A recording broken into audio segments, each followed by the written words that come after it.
Débora Alfano, hoje, 25 de janeiro, o assunto de hoje, ele mistura um tema sério com um tema preocupante, né? A gente tem 25 de janeiro, 5 anos de um desastre ambiental impressionante que aconteceu envolvendo a Vale. E a Vale, ela aparece no noticiário hoje em função desse acidente, e ela aparece também no noticiário em função de uma tensão, uma briga pelo comando da companhia.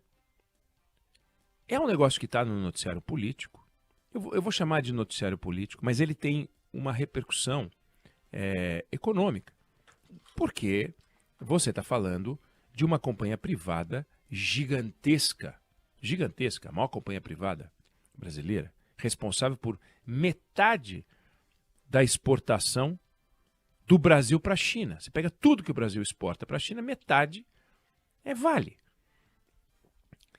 Você está falando de 320 milhões de toneladas de minério de ferro exportada. É uma produção assombrosa, né? Uma produção assombrosa da Vale. E aí tem uma tensão no ar, tem uma confusão no ar. E qual é a confusão? Quer dizer, antes de mais nada, a gente precisa lembrar, a Vale foi privatizada. A Vale é uma empresa privada. A Vale não pertence ao governo. Já pertenceu um dia, hoje é uma empresa privada. E ela é uma empresa privada de capital pulverizado. Ninguém controla a Vale. Ninguém controla a Vale. Quando você pega a composição da companhia e pega o conselho da companhia, você vai ver que são 13 conselheiros. E aí, dos 13, 7 são independentes. Um pertence ao Bradesco, um à empresa Mitsui, um à Cosan, um empregados. A Previ, que é o órgão, que é o fundo de pensão dos funcionários do Banco do Brasil, tem 2 assentos. Então, se você for olhar, o governo tem 2 assentos dos 13 assentos. O Bradesco tem um, a Mitsui tem um, a Cosan tem um, os empregados têm um e 7 são independentes. Então é uma empresa pulverizada. Quando você olha o capital social da companhia, ninguém tem 25% ou mais, não existe. E quando atinge essa meta, se atingir, se sair comprando, tem que fazer uma oferta pública de ações, porque ninguém pode controlar a Vale. Então a Vale, que já foi controlada pelo Estado, hoje é uma empresa privada. Quando a Vale era uma empresa estatal, e se chamava Companhia Vale do Rio Doce, talvez a segunda melhor coisa que aconteceu para a Vale foi a privatização. A melhor coisa foi o surgimento da Vale, evidente. O Brasil tem uma reserva extraordinária de minério de ferro, além de outros minérios. O Brasil é muito grande nesse mercado. Então, o surgimento da Vale foi uma coisa muito importante. E a privatização da Vale também. Quando ela era uma empresa estatal, ela operava com uma rentabilidade que era de míseros 3%, enquanto as concorrentes trabalhavam com uma margem de 9%, tinha empresa com 18%, e ela com 3%. Se você pegar os 10 anos que antecederam a privatização, 97, 98, 97, para cada R$3 que a Vale pagava para o governo na forma de dividendos, ela transferia 5 para o fundo de pensão dos empregados. A Vale mantinha um programa de empréstimos a juros subsidiados para prefeituras, e esse fundo que lastreava os empréstimos era acionável segundo as ordens de Brasília. Não tinha nada a ver com a política de mineração. Não podia dar certo daquele jeito.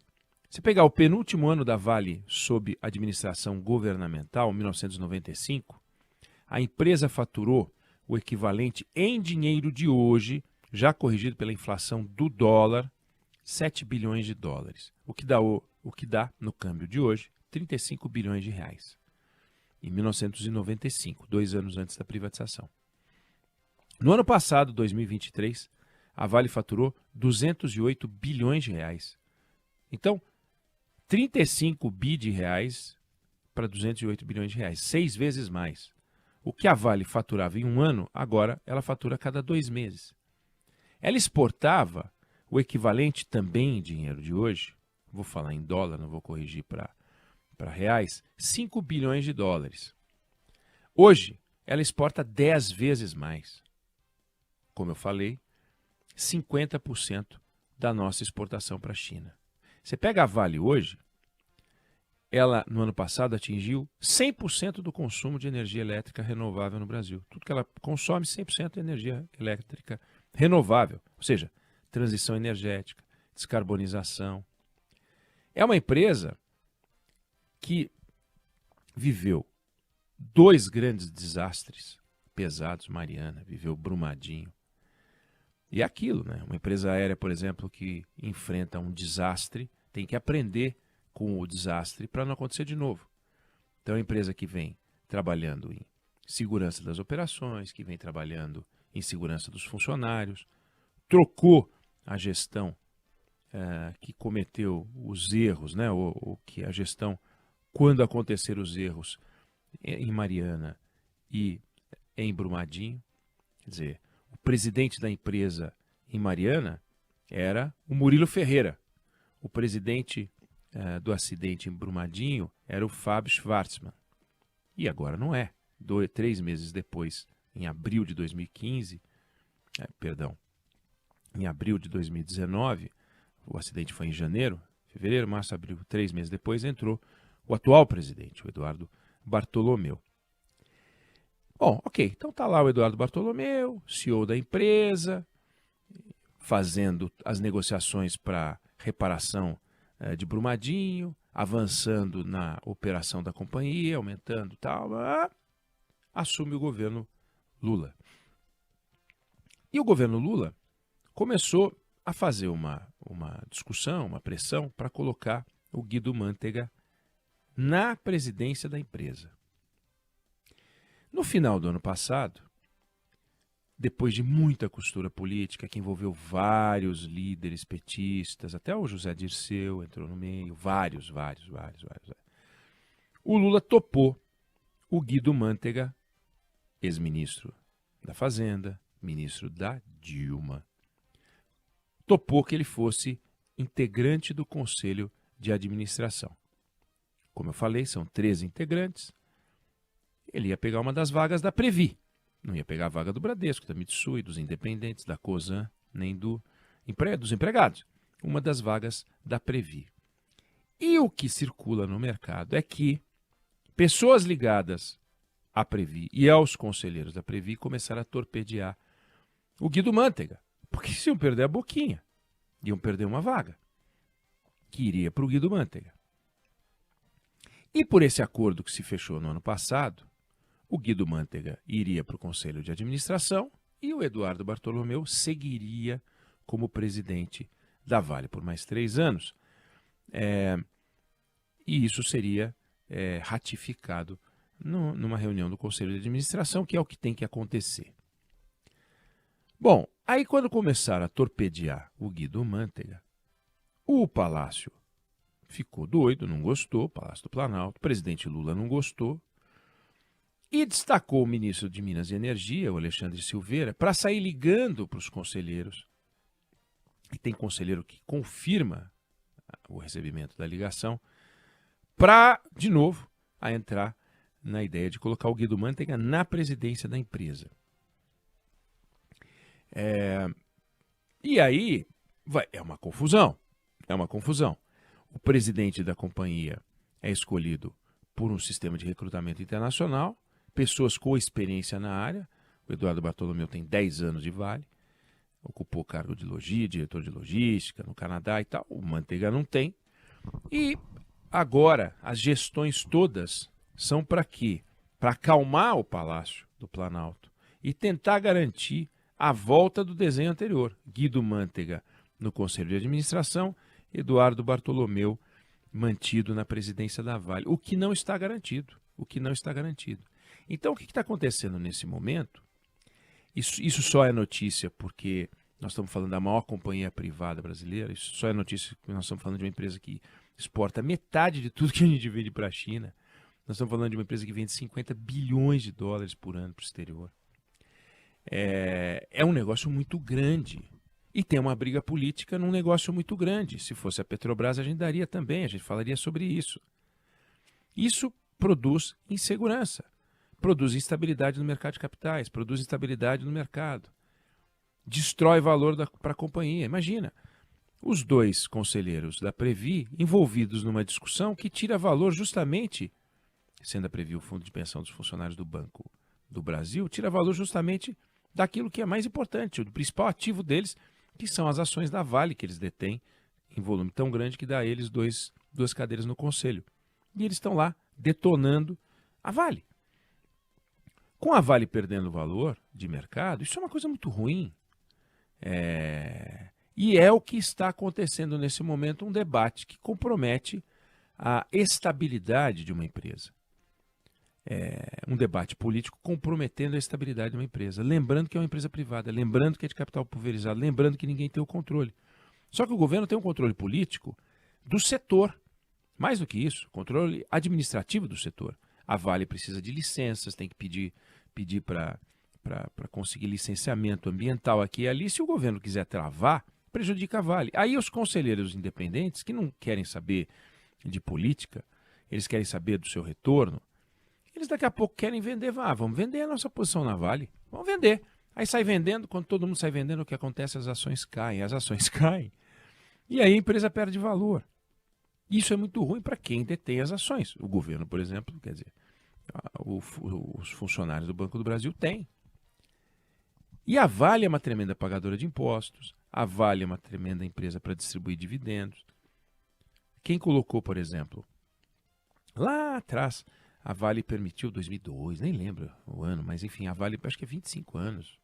A Vale permitiu que 20 ou 25 anos atrás, 98, aí precisa fazer as contas, permitiu que as pessoas pudessem comprar, com o dinheiro do Fundo de Garantia, ações da Vale. Quem comprou papéis da Vale tem hoje 25 vezes mais dinheiro do que quem manteve o dinheiro no Fundo de Garantia. Olha o que é a valorização, também olha o que é o desastre do Fundo de Garantia.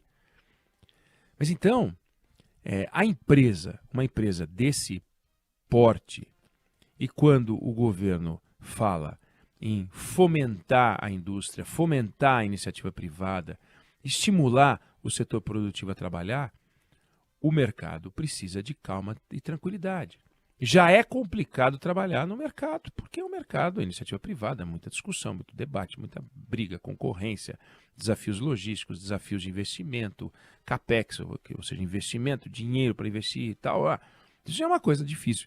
Agora, quando entra uma variável política, por um interesse político, sendo que a empresa pulverizou capital justamente para reduzir a interferência política e privilegiar os interesses da empresa, a gente vê que isso é algo que produz um ruído, que é o ruído que está acontecendo nesse momento. Agora imagina o Guido Mantega presidindo a Vale. Ele não conhece nada de minério, ele não sabe nada do que é minério, nada. E ele vai presidir uma empresa como a Vale. Imagina o que acontece com a Vale, com o seu principal executivo, tendo que, não é ensinar, orientar, supervisionar, tendo que aprender. Olha, ministro, isso aqui é um minério de ferro, isso aqui é uma barra de aço, isso, entendeu? Não faz o menor sentido, isso aqui é cobre, olha o cobre como é, olha como o cobre é. Não faz o menor sentido. Então é muito importante, quando eu chamo atenção para essa questão, o conselho da Vale vai ter reunião, a reunião estava marcada para o dia 31, querem antecipar para o dia 30, para começar, vão ter que decidir. Vão confirmar o Eduardo Bartolomeu no cargo, ou o governo vai fazer uma pressão tamanha que, olha, tudo bem, não tem Guido, mas também não tem Eduardo Bartolomeu, vamos chamar outro, e aí tem o nome circulando do Murilo Ferreira, ex-presidente da Vale, que era o presidente da época do desastre de Mariana, e que criou uma estrutura, uma Fundação Renova, para resolver o problema em Mariana, que era uma barragem, resultado de uma empresa chamada Samarco, que era investimento da Vale e da BHP Billington, mas uma fundação para resolver o problema, e não resolveu o problema, é na gestão dele. Então olha só como as cartas se colocam na mesa. Tentar voltar, de repente, um presidente do tempo do problema, tentar colocar um ministro da Fazenda, ex-ministro da Fazenda, que não teve uma curva bem sucedida como ministro da Fazenda e que não entende nada de minério na presidência da empresa. No entanto, como conselheiro, é um nome bom, ex-ministro, sempre é um nome bom.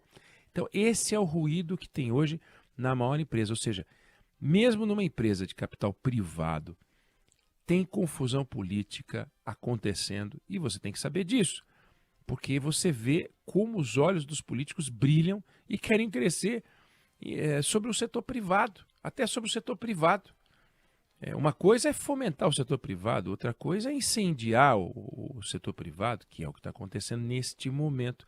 Está todo mundo nervoso dentro da Vale, está todos os conselheiros, os dirigentes, está todo mundo preocupado, está vendo o governo se mexer, o ministro das Minas e Energia ligando para os conselheiros. É isso que está acontecendo nesse momento na maior empresa privada desse país. A gente vai acompanhar, vai ver o que vai acontecer, vamos ver qual vai ser o desfecho, se vai ser um desfecho em que a governança corporativa, esse tal capital pulverizado vai falar mais alto, ou se a pressão política de quem controla as agências reguladoras, de quem pode fazer a vida da Vale um inferno, vai ter mais poder. Esse é o embate que a gente vai acompanhar. É um embate lamentável, mas é o Brasil real no mercado de capitais, o Brasil real no mundo empresarial. Não sei se você concorda ou discorda, mas essa é a opinião que eu tenho sobre o assunto.